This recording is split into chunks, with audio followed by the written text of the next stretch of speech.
Apakah seorang yang berada di bulan Syawal, ya Idul Fitri, itu semua dosanya telah diampuni oleh Allah Subhanahu wa taala, ataukah masih ada yang akan dimintai pertanggungjawaban?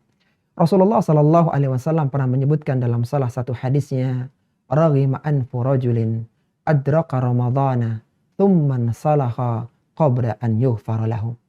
Kata Nabi Shallallahu alaihi wasallam, sungguh binasalah, sungguh celakalah orang-orang yang dia diberikan kesempatan untuk hidup di bulan Ramadan yang mulia. Kemudian bulan Ramadan itu lewat meninggalkannya, akan tapi dia tidak mendapatkan ampunan dari Rabb-Nya. Ini menunjukkan bahwa ketika satu Syawal, ketika Idul Fitri, maka manusia terbagi menjadi dua golongan. Ada orang-orang yang mendapatkan kemenangan dengan dilipat gandakan pahalanya dan diampuni dosa-dosanya.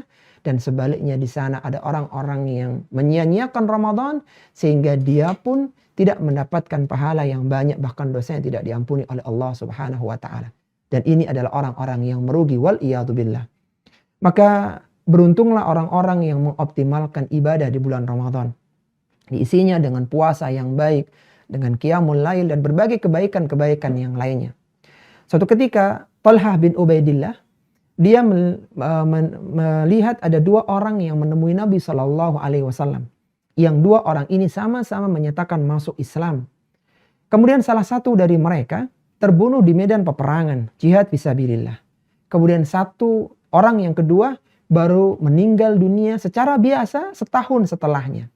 Akan tapi Talhah bin Ubaidillah, dia melihat orang yang kedua itu surganya lebih tinggi dan lebih utama dari orang yang pertama yang terbunuh di medan peperangan. Maka keesokan baginya Talhah bin Ubaidillah ini menceritakan mimpinya kepada para sahabat. Dan terkagum-kagumlah para sahabat, bagaimana kiranya orang yang meninggal biasa bisa mendapatkan sorga yang utama, yang mulia, mengalahkan orang-orang yang berperang di jalan Allah Subhanahu wa taala. Maka berangkatlah mereka kepada Nabi Shallallahu alaihi wasallam menyampaikan kekaguman mereka terhadap mimpi Talhah bin Ubaidillah. Apa kata Nabi Shallallahu alaihi wasallam? Bagaimana kalian bisa kagum dengan mimpi Talhah? Bukankah orang yang meninggal kedua, dia sempat bertemu dengan bulan Ramadan yang mulia. Dia sempat melakukan salat ini dan itu. Ketahuilah bahwasanya jarak surga dia dengan orang yang sebelumnya itu adalah sejauh antara langit dan bumi. Ini semua menunjukkan bahwa orang-orang yang mengoptimalkan bulan Ramadan, maka dia akan mendapatkan keutamaan yang besar.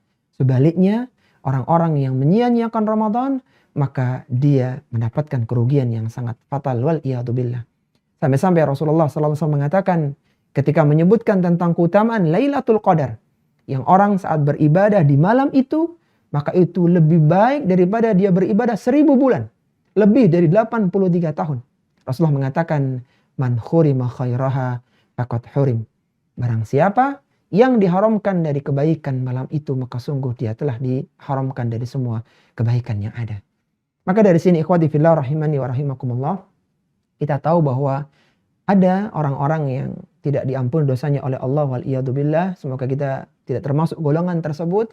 Dan kebanyakan dari kaum muslimin yang mengoptimalkan Ramadan, maka dosa-dosanya diampuni oleh Allah Subhanahu wa taala sehingga dia keluar dari bulan Ramadan seperti bayi yang lahir dari rahim ibunya. Wallahu taala alam.